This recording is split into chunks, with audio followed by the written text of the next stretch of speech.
Feller told me one time they got a weed down here and they call it a loco weed.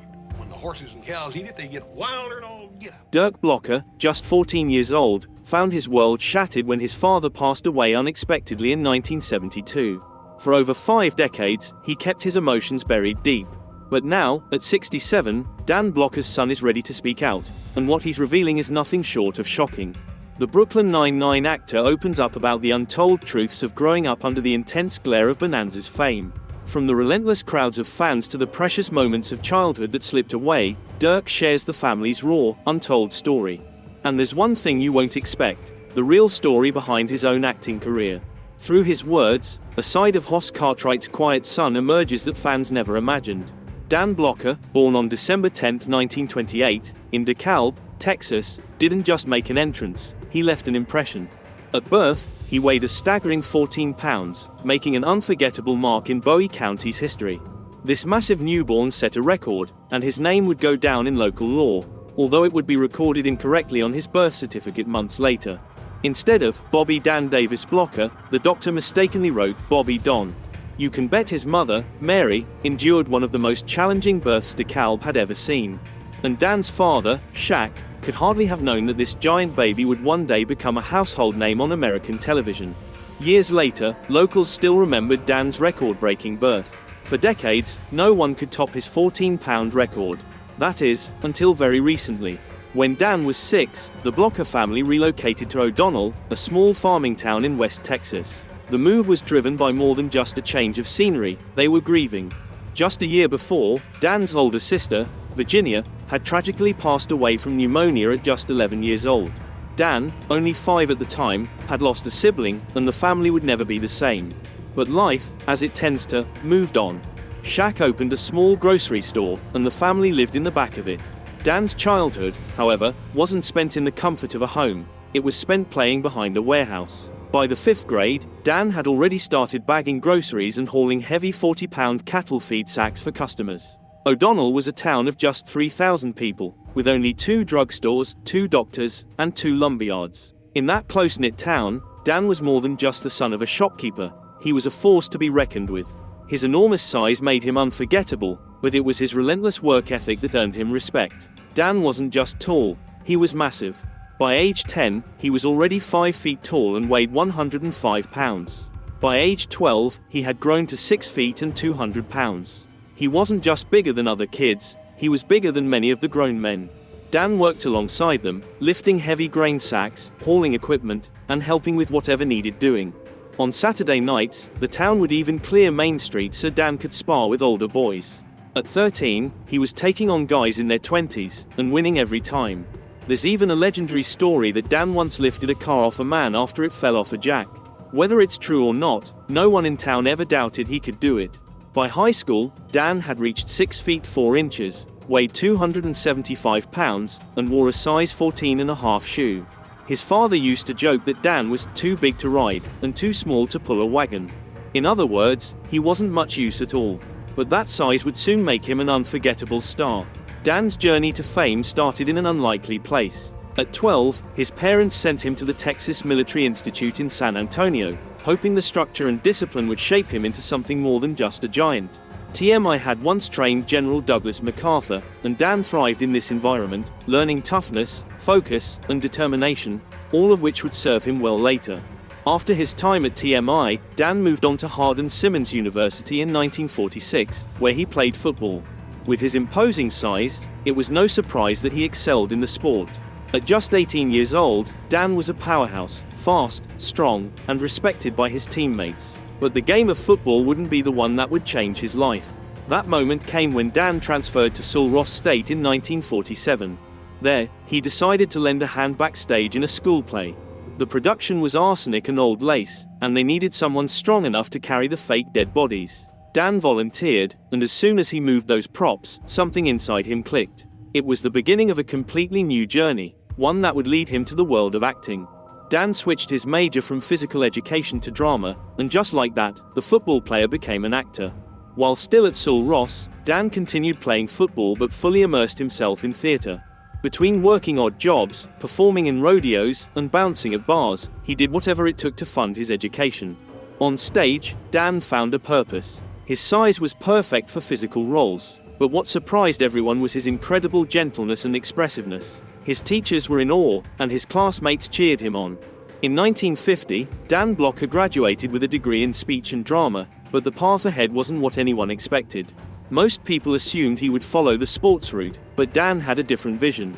He didn't want to live off his strength or fists. He was determined to carve a path in something far more unpredictable, something that came with no guarantees. While professional football teams and boxing promoters were calling, Dan turned them all down. He wanted more than just fame or fortune, he wanted art. That very year, 1950, he made a bold decision. He moved 2,000 miles from Texas to Boston to join Summer Stock Theater. He knew no one there. But he took the leap, committing himself fully to weekly plays, working for next to nothing. It wasn't easy. He had to learn lines at lightning speed, juggle multiple roles, and face exhaustion. But it was everything he dreamed of. He was on his way to becoming an actor.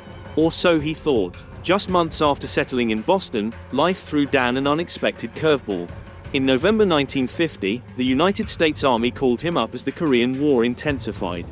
At 6 feet 4 inches and over 250 pounds, Dan was drafted, and outfitting him wasn't simple. It took the Army a full month to find boots big enough for his size 14.5 feet. After basic training in Louisiana, Dan was shipped out to Japan and then directly to the front lines of Korea in December 1951. In the brutal cold of the Korean War, Dan joined F Company, 2nd Battalion, 179th Infantry Regiment of the 45th Division. His nickname was quickly coined by the soldiers, the Big Un. The fighting came fast. Dan's unit was thrust into freezing trenches along the Jamestown line, with snow, mud, and bullets filling every day. But it didn't take long for Dan's leadership to shine. He rose quickly from private to corporal, then sergeant, and eventually master sergeant. Dan wasn't just following orders, he was leading the charge. He spent 209 days in active combat. One of his most harrowing experiences occurred on Christmas Eve 1951 when he and his squad were pinned down on Hill 255 for 10 hours. It was dark, freezing, and deadly. Then, in May 1952, the violence escalated. Defending Hill 200, Dan's unit lost 6 men and saw 21 wounded. But they also managed to take out 132 enemy soldiers. In the chaos of battle, Dan was shot while trying to rescue his comrades. That act of heroism earned him a Purple Heart, but it also changed him. The horrors of war stayed with him, and he became a staunch critic of future conflicts, particularly the Vietnam War.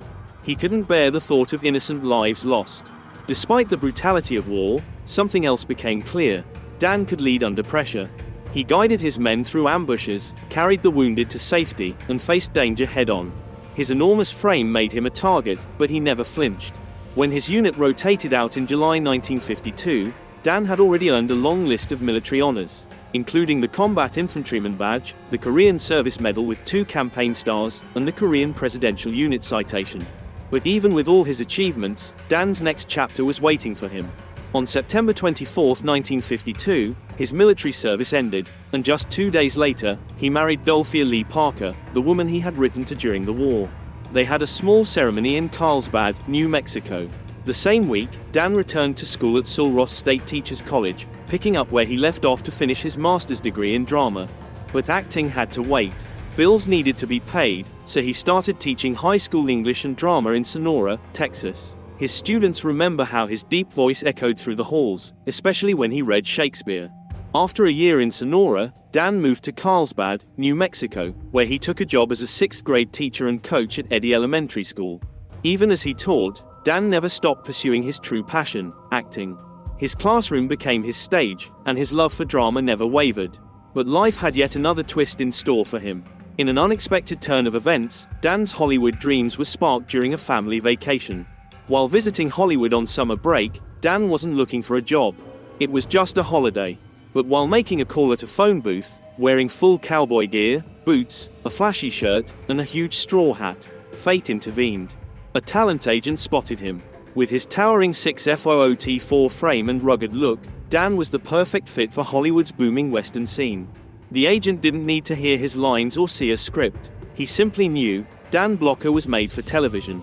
While Dan's family waited in their station wagon, unaware of the life-changing moment unfolding, this chance encounter set the stage for Dan's rise to fame. In the late 1950s, Hollywood was bursting with cowboy shows, and Dan's Texas roots, towering presence, and rugged charm made him exactly what producers were searching for. What seemed like a random moment on a sidewalk was about to become the start of something massive. But Dan didn't move to California to become a star. In 1956, he relocated to Los Angeles, determined to earn a PhD in education at UCLA. He was serious about academics, and to support his growing family, he worked as a substitute teacher in Glendale schools. With 4 kids, twin daughters Deborah Lee and Dana Lynn, born in 1953, David, born in 1955, and Dirk, born in 1957, life was hectic, but Dan managed to balance everything. Dan didn't set out for fame. His first taste of Hollywood came in 1957, when he played a monster called the Goon in a Three Stooges short film, Outer Space Jitters. He was 6 feet 4 inches, over 300 pounds, and dressed in a full alien costume. The 17-minute film, shot in just 2 days, marked Dan's first use of his imposing size to capture attention, even in a comedic role. This wasn't the role that made him a household name, but it was just the beginning. The previous year, in 1956, Dan made his television debut in The Sheriff of Cochise, playing a bartender. He didn't stay typecast for long, though. That same year, he appeared in Gunsmoke as a cavalry lieutenant, with several more roles following. By 1957, Dan Blocker had already appeared in multiple Western shows, signaling the start of something much bigger. Dan Blocker was no stranger to tough roles. He appeared in The Rifleman, Cheyenne, and several other Westerns, often portraying tough men, outlaws, or enforcers. These weren't glamorous parts, but they got him noticed. People started to recognize the big guy with the strong voice, and that recognition would lead him to something bigger. Then came Maverick. That role was a game changer for Dan. In Maverick, Blocker played Hognose Hughes, a character that Dan later described as the most important role of his early career. It was a Western, but Maverick wasn't your typical show. It had humor, wit, and a clever twist, and Dan fit perfectly into that world. He wasn't just big, he was funny too. This was the moment when casting directors began to realize that Dan could balance both strength and charm. That unique mix of comedy and drama would later define his iconic role as Hoss Cartwright in Bonanza. But the first spark of that discovery ignited with Hognose Hughes. In 1958, Dan got a recurring role on another Western, Cimarron City, playing Tiny Carl Bedinger. The show only lasted 1 season, but it led to a crucial connection with Cimarron City's producer, David Dortort. Dortort had taken note of Blocker's earlier work, including a role in The Restless Gun, where Dan played a blacksmith and a cattleman. Dortort liked what he saw, and when he began developing a new show about a family of ranchers in the American West, he knew exactly who he wanted to play a key role. When the creators of Bonanza first started casting in 1959, one thing was clear. Hoss Cartwright was written for Dan Blocker. The producers didn't bother auditioning anyone else. They knew Dan was their guy. And they were right. Bonanza began with modest ratings, sitting at number 45, but Dan's standout performance helped turn the tide. Slowly, the show began to climb, eventually becoming the most watched show in America. Initially, Hoss Cartwright wasn't meant to be a serious character. He was simply the big, slow guy, a joke. The character could throw a punch, but he didn't say much. Hoss was supposed to be simple, even dim-witted. But Dan Blocker wasn't like that. At 6 feet 4 inches and weighing over 300 pounds, 365 pounds in the later seasons, Dan's size made him an imposing figure, but behind that massive frame was a man with a master's degree. Dan had taught English and drama and had planned to pursue a PhD. He brought that intelligence and depth to the role of Hoss. Instead of playing him as a simpleton, Dan gave Hoss heart, kindness, and thoughtfulness. The writers noticed this shift and started reshaping the character to reflect Blocker's approach. Hoss evolved from a comic sidekick to the moral heart of the Bonanza family. By the 3rd season, when Bonanza hit number 2 in the ratings, Hoss had become the show's soul. He was more than just muscle. He was the character who kept the Cartwrights grounded, reminding viewers what the family was really fighting for. But behind the scenes, Bonanza was no easy ride. Unlike today's TV shows that typically produce 10 or 12 episodes per season, Bonanza churned out over 30 episodes every year. That meant long hours, 5 days a week, 14 hours a day. It was almost non-stop. Dan Blocker would arrive at 7 a.m. and wouldn't leave until 9 p.m. The heat of the set, the heavy costumes, the constant riding, and the stunts. It was all incredibly demanding, especially for a man of his size. Sometimes, he would pass out from exhaustion and the heat. But he kept going. He once said he saw his Bonanza family more than his own real-life wife and kids. By 1972, Dan had filmed 415 episodes of Bonanza. The grueling schedule would have broken most actors today, but Dan endured it. What makes Blocker's story even more poignant is what he gave up to achieve his fame. Long before Bonanza, Dan had big dreams. Not for stardom, but for a career in education. Education was always Dan's true passion. After earning his master's degree in Texas, Dan became a teacher, working in both English and drama, even teaching 6th grade students. When he moved to California, it wasn't to pursue Hollywood fame. It was to earn a PhD from UCLA. That was his real dream, to impact the world through education. But life, and Bonanza, had other plans for him. Dan Blocker's path to acting was pure happenstance. One day, someone spotted him wearing a cowboy outfit and pulled him into the industry. Even after landing the iconic role of Hoss Cartwright in Bonanza, Dan didn't give up on his academic dreams right away. In early interviews, he talked about trying to balance filming with school. But soon, the reality of the schedule set in, memorizing scripts, shooting all day, and constant interviews. It was all-consuming. By 1961, he put his studies on hold for good, a decision he would later regret. Blocker said not finishing his PhD was his biggest personal regret. But despite that, his contributions to television remain undeniable. Hoss wasn't just a cowboy with a big heart. He was a character who made people feel something real. By the mid-60s, studies showed viewers saw Hoss as the emotional core of Bonanza. Dan Blocker once said he played Hoss with a quote in mind: "If there is any kindness we can show, let us do it now. For we will never pass this way again." And he meant it, both on and off screen. At the height of the 1960s, Bonanza was more than just a show. It was a national ritual. From 1964 to 1967, it was the #1 show in America. Nearly 19 million households tuned in every Sunday night at 9 p.m., giving it a 36.3 rating share. In just a few seasons, it went from number 45 to number 2, and then to the top spot. For 9 straight years, Bonanza stayed in the top 5, a record that no other show had achieved. And it wasn't just popular in America. The Cartwrights reached audiences in nearly 50 countries: Canada, Brazil, France, Thailand, even Saudi Arabia. It wasn't until 1967 that CBS finally found something that could compete: the Smothers Brothers Comedy Hour. Before that, even Judy Garland's show couldn't make a dent in Bonanza's dominance. But Blocker wasn't just playing a rancher. In 1963, as Bonanza was soaring, he opened his own real steakhouse, Bonanza Sirloin Pit. The first location was in Westport, Connecticut, inside an old 1925 Greyhound bus station. The name was already familiar to people, and they trusted it. By 1966, two brothers, Sam and Charles Wiley, bought the chain and expanded it quickly. In 1965, a similar chain, Ponderosa Steakhouse, opened in Indiana. Both chains grew until 1989, when Metro Media bought them.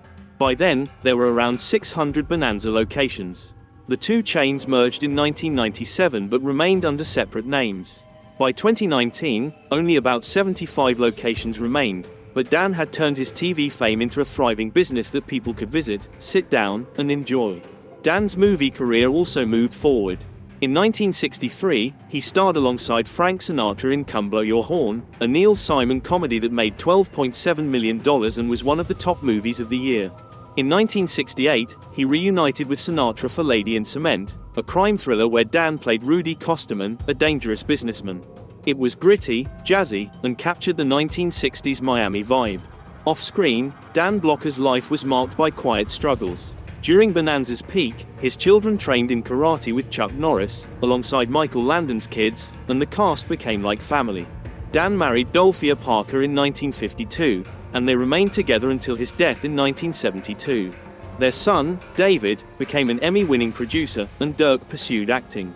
Despite his fame, Dan was humble and grounded. Mitch Vogel, who played Jamie, described him as the kind of guy you'd have a beer with. But his size brought health risks. He suffered from gallbladder issues, and though surgery today would have been safer, complications led to his death in May 1972 at 43.